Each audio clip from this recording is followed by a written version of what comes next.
There's technology now that allows them to completely rethink what that experience should be. And ultimately, only technology can get them there. But now we need inspired hoteliers to rethink what that experience is. And I think that's what we're trying to drive with Mews. From Hotel Tech Report, it's Hotel Tech Insider, a show about the future of hotels and the technology that powers them. On this episode, you're in for a treat. We sit down with Matthijs Welle, the founder and CEO of the innovative property management system, Mews. Matt's vision to revolutionize the hospitality industry can be summed up as striving to remove barriers between hoteliers and guests to create more personal and personalized experiences. Give this one a listen to learn how to do just that. Welcome to the podcast, Matt. Great to have you here. I'm excited to chat with you and learn about all things related to Mews. Before we really dive into the details, I would love for you to give a quick intro on Mews. Tell me the founding story and maybe a bit about how the company has evolved since the beginning. Yeah, so I'm a hotelier. I've come out of hotels and I've always grown up knowing I was going to be a hotelier, then did hotel management, then started working for one of the big brands for about a decade. And I've deeply felt the pain of bad technology. And at some point I ran into Richard, who became a friend of mine, and he was building a hotel for his family. He was a project manager for the hotel. And he would pick my brain over a few beers. We're living in Czech Republic where the beer is the best quality in the world. So we would have lots of beers. And then he'd be like, so what are you doing at this big brand? And I was like, you have no idea how bad it is. Like, we've just moved from DOS, which is this blue screen that you sometimes still see at the airports. We've just moved into Windows. And it's worse. Like, it got so much worse because now there's a mouse. So now you can't just fast key through a screen. You have to actually constantly grab the mouse. So I was completely disillusioned at this stage of my journey. And then he said, well, maybe you should join us at Mews. And we start figuring out a solution for my hotel because I don't want a reception desk. He's like, I don't even want to buy the desk. And I was like, well, that's impossible because I don't think there's a solution on the market today that allows you to just run your hotel on a tablet. So you could have a host at a door welcoming you with a tablet. And that really was the founding story of Mews, where we just said, well, if no one's doing it, maybe this is a problem that we should be solving.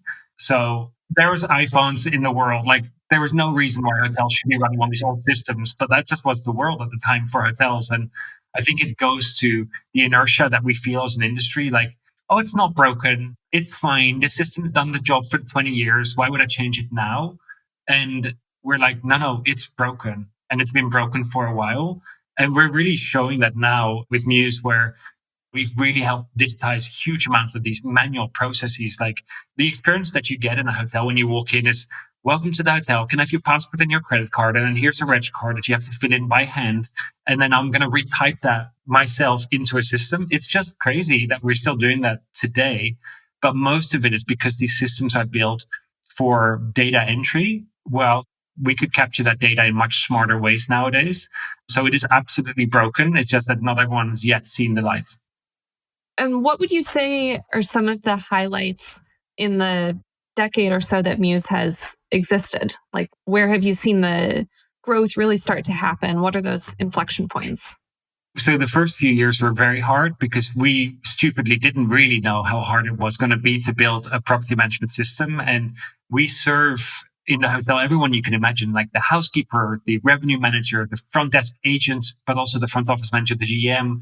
So we have all these personas that we have to serve with individual screens and products. So it took us a while before we started really getting traction. And the first 3 years were the hardest. But really, we got traction about 5 years into the journey when we started seeing really, okay, hey, this is working in the Netherlands. And we started seeing pockets of that really starting to accelerate. There's a real big moment for us when we figured out payments, because I remember in the early days, everyone was like, your OTAs wanted to send you unencrypted credit card data. And we're like, no, we're in the cloud. We're good, thanks. But we had to somehow deal with credit cards because that's what a check-in is all about. And at some point we figured out, hey, there's this thing called tokenized payments. So we can somehow accept these credit cards, but we route them through a tokenized vault in Switzerland where they store these cards, and then we can automate all of the payments. And that became a real big pivotal moment. So the way that with an Uber, where you have a profile and your credit card sits against your profile and you just walk out of the car and you never think about payments. And then you get an email receipts automatically in your inbox.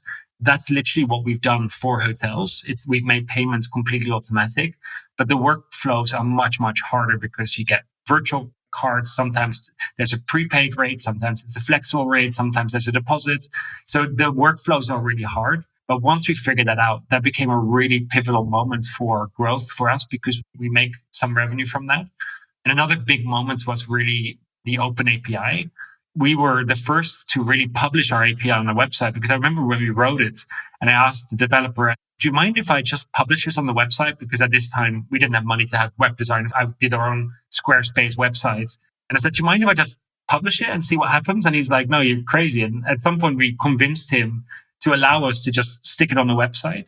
And then we realized, oh my God, the whole industry has been waiting for a PMS with an open API because all these startups that wanted to do something cool couldn't because the industry leader had this closed infrastructure that you weren't allowed to access.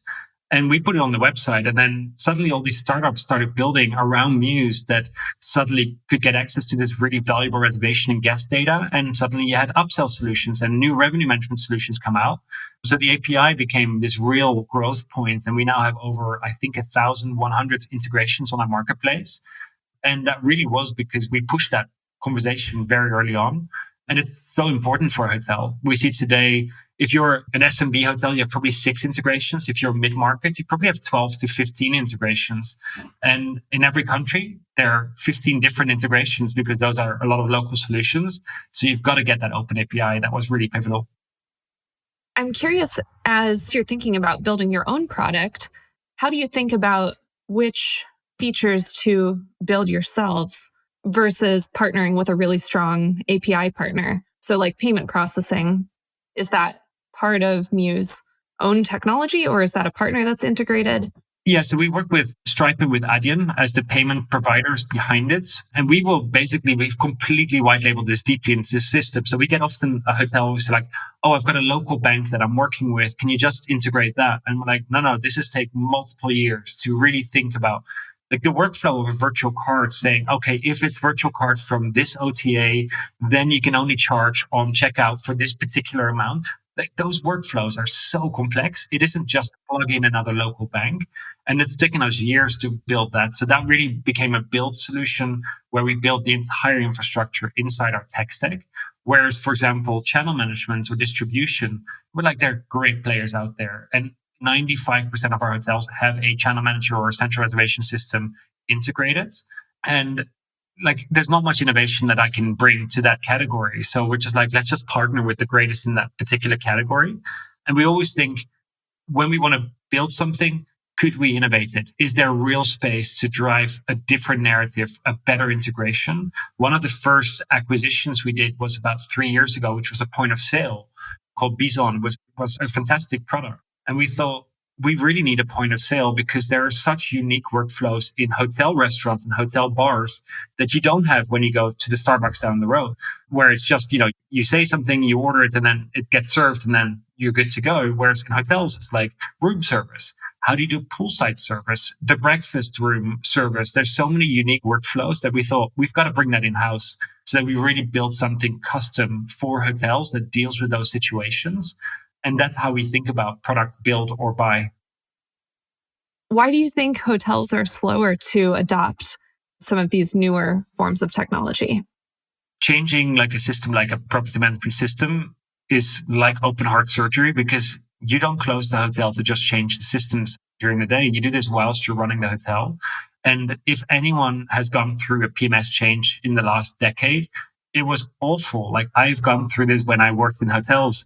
And it is one of the most painful weeks of your life because people vividly remember those memories. And when you remember something so vividly, it was either fantastic or it was terrible. And we've had terrible experiences. And it isn't like that anymore. But it's just that we have this muscle memory of how incredibly painful it was back in the day to change your PMS. We've completely reimagined that journey, but it's just people have bad memories of it. And also people think, I can check people in, I can check people out. It's fine, it's working. And we're just like, yeah, but look at this hotel next door that's now running on Mews, who are way more efficient. They are driving RevPAR improvements versus you. And those things just take time to really visualize. So if you run an SCR report when you're comparing yourself against your competitors, they're like, why are the competitors winning? Like their product is the same. Their hotel product hasn't changed. They haven't renovated. And it's because they've invested into systems and technology to drive much more efficiency, to drive better guest experiences. But it takes a while for people to realize that and that it is truly broken. And I think we've reached that moment where like we've seen real adoption in a market like Germany, for example. And Germany was probably one of the oldest mindset in terms of legacy is fine. And suddenly there's been this pivotal moment that we've seen. We've been there for about 10 years talking to hoteliers, and suddenly they've just adopted and they're seeing, hey, if these brands are doing it, we can all do it. And we're seeing the real benefits of it. And that's the thing that excites me so much when I can see very traditional hoteliers embracing technology and thinking, maybe a kiosk could work in my life. And I'm like, wow, that is such a mindset change from conversations that I've had 3-4 years ago. But COVID has been this really great accelerator of saying kiosks are not bad. Actually, kiosks do a much better job at doing a check-in than a human does in terms of upselling. And you see this in McDonald's, for example, where they've deployed kiosks. And what they're seeing is that people are ordering different things. People are not ordering fries and a burger and a Coke. They're ordering 2 burgers and fries because they don't have the shame factor of having to explain to a human that that's just what they feel like. And we're seeing the same thing on the Mews kiosk, where people are buying the upsell to the nicer category room, or they're willing to pay 20 euros extra to just get access to that room at 9 o'clock in the morning instead of storing your luggage in the back office and coming back at 3. I'm okay to pay for that. Like I want 6 hours more of my room experience.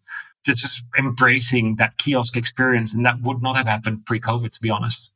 If you think about the upsell, what a human does is saying, actually, I have another room available. It's slightly larger and it has a view. And you're like, that doesn't sound great. But on the kiosk, I have a visual image of that nicer room and a description that has been really thought about. And getting a human trained to tell that story in a vivid picture, it's really, really hard. Even our best salespeople sometimes mess up in their pitch.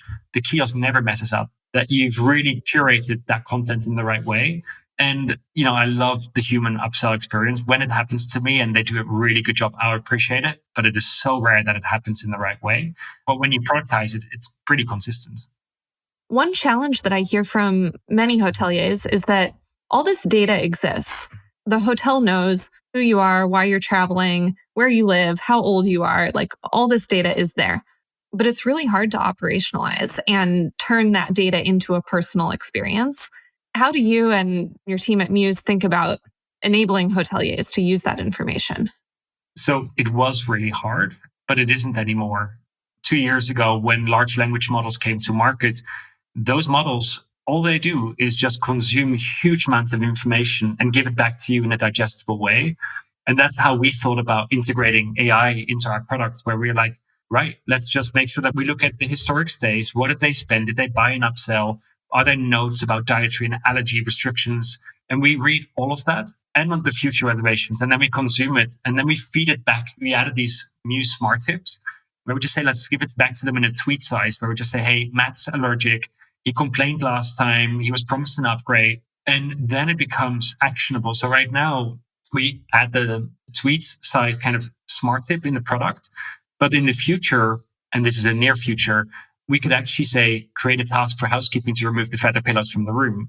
And that's the exciting thing about AI. We need hoteliers to give us more data. And this is one of the challenges that I've been vocalizing, saying, right, instead of asking for passports and credit cards, we should be saying, what could we do to make your stay remarkable this time? And that question will elicit an actual response about why they're in town. And then we need to capture that in the system. That's much more exciting stuff to capture. Because the moment we've got it in your guest profile, we start to get to know these customers. And then we can really think about, okay, great. Now we know that they care about Formula One. So maybe we could do something fun with that. And I think there has to be the shift of asking for passports and credit cards to asking open questions that start a conversation. And that's a very different skill set. And maybe the caliber of people that we hire shouldn't be people that have been trained on legacy systems that can input data really fast. They should be people that crave human interaction and that can then capture that and then action that into something fun. Because if I care about Formula One, which I don't, but if I did care about Formula One, you could do a fun VIP setup in my room that next time I check in, you remember that I cared about that and put a fun photo about that Formula One car in my room or something. And then suddenly like, wow, they remembered that. They really saw me as a human. And I think that's really the exciting bit about AI. Can you tell me a bit about what you would consider power users of Mews, hoteliers that are using all the features? They're really successful at reaching their goals. What would you say some of the key things that they do differently are? We see hotels that are larger with lots of integrations just thrive because they're like, we don't do everything. And I don't think we want to do everything, because if we do everything, we do everything poorly. So we're like, right, let's sit at the core and let's do that PMS thing really well, and then have fantastic integration partners that work with us really closely. So you might have brands that are city center located that need a different system to support upselling and housekeeping versus a countryside hotel. And I think it's when you see a tech stack over 10 integrations, you're like, oh, okay, they are not afraid to test out things. And if it doesn't work, they switch it off, they move on to the next thing. When you see hotels that are really saying, I just want to buy everything from you, like, why are you not offering everything yourself?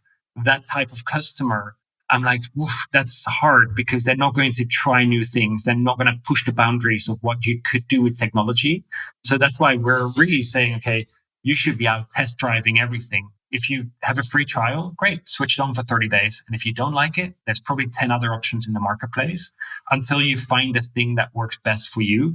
And I think those are the hoteliers that thrive with Mews. The ones that come in to just replace legacy system with Mews and then they just use it like they always have, they're not getting the full benefit. They might get some of the benefits that we natively build in, but I think the marketplace is just so powerful. I've had several conversations with hoteliers about keyless entry versus physical keys. What's your take on physical room keys? There is no need for those today. So we've built a Mews digital key because we found the adoption of digital key to be so slow, and it's become such a big investment for hotels that we thought, well, we actually have integrations with the door lock vendor. So why aren't we the ones that do that? Because we do the online check-in. So we ask for the passport and the credit card and we do the upsell and we have a messaging tool. But the last mile is always, how do I get a plastic key in the hand of a customer? Well, the only way to get a plastic key in the hand of a customer is a kiosk or a human. But the digital key is the last thing.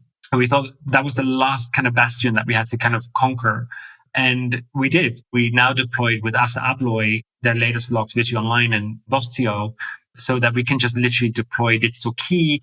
And basically you do the online check-in and it says download the key. And it doesn't make you go into the app store. It just downloads it straight onto your phone in a light app. And then the moment your room is inspected and assigned, we can just ping you a push notification saying, hey, you're in room 306. Your room is ready for you when you get to the hotel.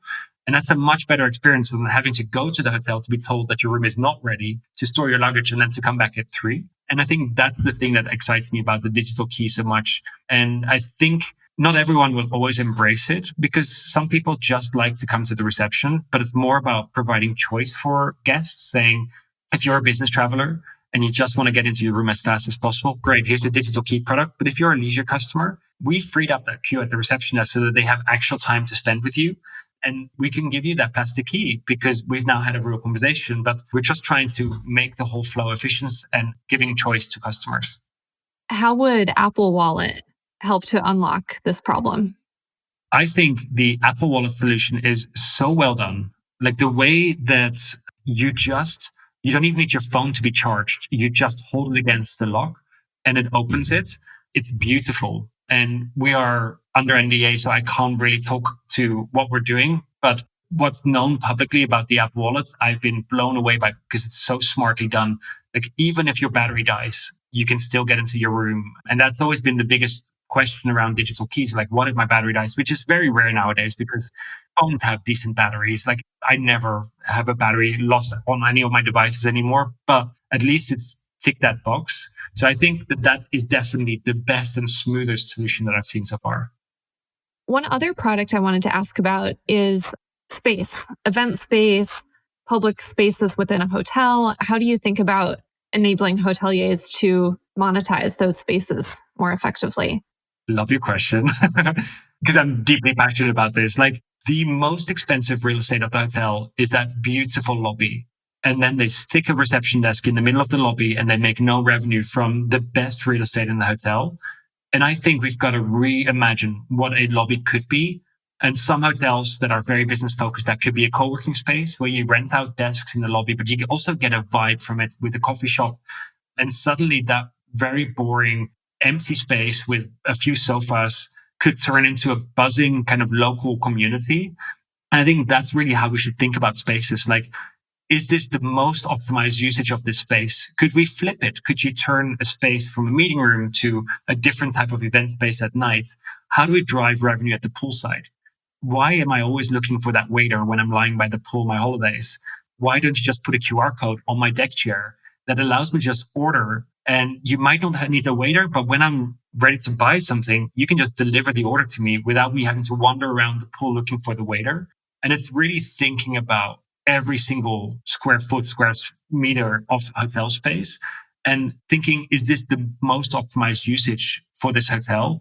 And a lot of hotels have not really thought about that. They thought about filling the rooms with the highest paying guests, but maybe the highest paying guest is not the one spending most money at your hotel. And you also want to capture their ancillary revenue. So maybe we should look at total guest revenue and connecting the dots. One thing we did or are about to release that is super exciting is connecting all the credit card tokens to a single profile. So if I'm the guest at the hotel and I charge to my room, yes, sure, I know what the total guest value is. But if I go to your restaurant and I pay by credit card, the hotel doesn't know that I'm Matthijs, who has already stayed at your hotel. But we can now recognize the credit card tokens and then merge those profiles together with all the revenue attached. And that becomes incredibly powerful because now I know exactly how much you spend in the casino, in the spa, in the restaurants. And then you can start to really capture total guest value. And these are some of the pieces that are going to fall in place for us next year that we've been building for a long, long time to try and connect all the dots.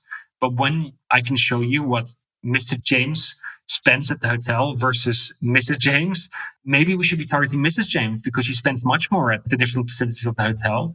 But those are answers that no one in the industry still has today.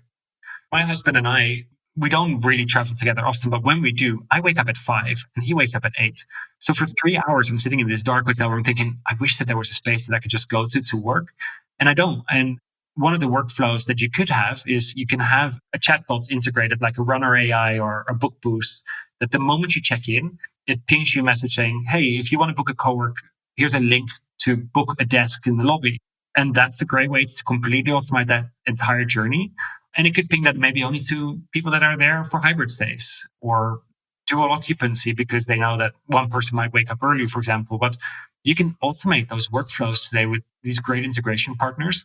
But very few hoteliers do that because they just think in the traditional way. But I love hybrid travel. I love staying in a hotel where I can check in on a Thursday, have 2 days of business, and then enjoy the weekend at that hotel. And that does mean that on a Thursday, I'm a different guest than I am on Saturday. So my needs change over time. And the segmentation that we've always historically done in hotels is either your business or either your leisure. And you still get this question when you book on Booking, are you traveling for business or leisure? I'm like, both. Like, give me the both option because that's what I'm doing. And then if you know which days I'm on business, which is most likely the midweek days, maybe I'm expecting different things from the hotel than I'm expecting from the weekend days. And a good AI bot could jump into that. How would you recommend hotels collect that information? Like if I see a 3-night stay for you as a hotel, do I ask that? Honestly, I think this gets much more interesting when you can just dump that information into your profile, not thinking about which field do we have to write, because now you have to do multiple segments and you have to segment per day. Whereas if you can just put that as a note into the reservation, we'll just consume it. Our AI will just read it and tell you this is a guest that on a Thursday is there for business. And then you could have action triggers that build on this. It can read all of the notes today, but the action triggers that will come next year. Honestly, I think we need less fields, but we need people to put more data into the fields so that we can just consume that data. So speaking of data, of course, hotels have a lot of personal data, a lot of sensitive data. We hear often about cyber attacks or data breaches. What advice would you give hotels to preventing any sort of security issue? It is honestly relentless. The attacks that we're seeing and have been seeing for an amount of months right now coming out of Eastern republics have been relentless, and they're government funded. So the Russian governments have whole centers where they're funding some of these attacks, which is crazy, but it's the normal way of life. And they're getting really good. This is not your Nigerian prince that writes you a lovely email about prize money that you've won. It's them trying to spin up a fake website that looks exactly like the login page of your trusted systems and then capture your login credentials through Google AdWords. Like they're basically paying lots of AdWords to Google to make sure that that login page comes to the top. It's slightly misspelled URL, but it looks exactly like what you're used to. It's really good. And it happens across systems in hospitality. I've had conversations with CEOs in all categories of hospitality and everyone's experiencing it. I don't think enough systems are talking about it because there's this fear, obviously, about if you talk about this publicly, that people are afraid. It's like, oh, this is an unsafe system. This is happening across the industry. And we talk about it quite openly now because I think it is important that we educate, that always check the URL, always bookmark your website login pages. Don't ever Google a login to a website because that's where the criminals are. Google isn't good enough at sunsetting those domains fast enough. And if they just get one of your hotel employees, you've now been compromised. And this is not a Mews system breach. They have literally psychologically convinced your team member to hand over their login credentials. And I think that's the biggest fear that I have. They're getting so good. And I can recognize some of it, but my parents cannot. That generation is not used to the very advanced phishing attacks that are happening across hospitality. So this is just a lot of education. Yes, there's technology that we can put in place, but you're never 100% protected. And education is such a key piece to this. Our IT department sends us fake phishing emails through some system. And if you fall for the trap, then you're forced through e-learning. I failed on Friday because it was like a DocuSign. And I get so many DocuSigns a day. And I opened the attachment thinking, this doesn't look good. And because I opened the attachment, I fell for it. And it's so good that we're doing this. And then you get forced through relearning kind of what you fell for. Like if you're not, as a hotel, thinking about cybersecurity and education, honestly, whilst it isn't sexy, it is really critical to running your business. One last question before we wrap up. I always like to end with a hot take. What is one thing that you believe about hotel technology in our industry that your competitors or peers might disagree with? A lot of our competitor systems are built for employee to enter data. And I think we should leverage the cloud in a very different way. There's a different mindset that comes with the cloud. And it means you should also build guest products that engage. We're all sitting on the same database, and it's not just your employees that can log into it, but there should be a guest-facing site to this. And every PMS should come with a whole body of kind of guest products that say online check-in, online checkout, and doing all of these things online. And most of them are built really to make data entry easier. But if that's what you want, then you're not changing hospitality. Like ultimately, I think hotels are about human interaction, and that isn't about credit cards and passport. It's about having those really open and frank conversations with customers and then capturing that data. But you can only do that if you solve for some of the other efficiency challenges. So that's probably my hot take. Before we wrap up, just want to open it up to you. If there's anything else you want to mention, any other topics you want to get into. I think that summary nailed it for me. Yes, I'm excited about technology, but ultimately I'm more excited about the travel experiences that we're driving. And like, I love hotels. I just wish that I had a differentiated experience. I wish that brands wouldn't just copy each other. They all do the same. I could not tell you what the difference is between some of these brands, but there's technology now that allows them to completely rethink what that experience should be. And ultimately, only technology can get them there. But now we need inspired hoteliers to rethink what that experience is. And I think that's what we're trying to drive with Mews, really changing hospitality for good. Well, thank you so much for your time. Such a pleasure to chat with you. Thank you. That's all for today's episode. Thanks for listening to Hotel Tech Insider, produced by HotelTechReport.com. Our goal with this podcast is to show you how the best in the business are leveraging technology to grow their properties and outperform the comp set by using innovative digital tools and strategies. I encourage all of our listeners to go try at least one of these strategies or tools that you learned from today's episode. Successful digital transformation is all about consistent small experiments over a long period of time. So don't wait until tomorrow to try something new. Do you know a hotelier who would be great to feature on this show? Or do you think that your story would bring a lot of value to our audience? Reach out to me directly on LinkedIn by searching for Jordan Hollander. For more episodes like this, follow Hotel Tech Insider on all major streaming platforms like Spotify and Apple Music.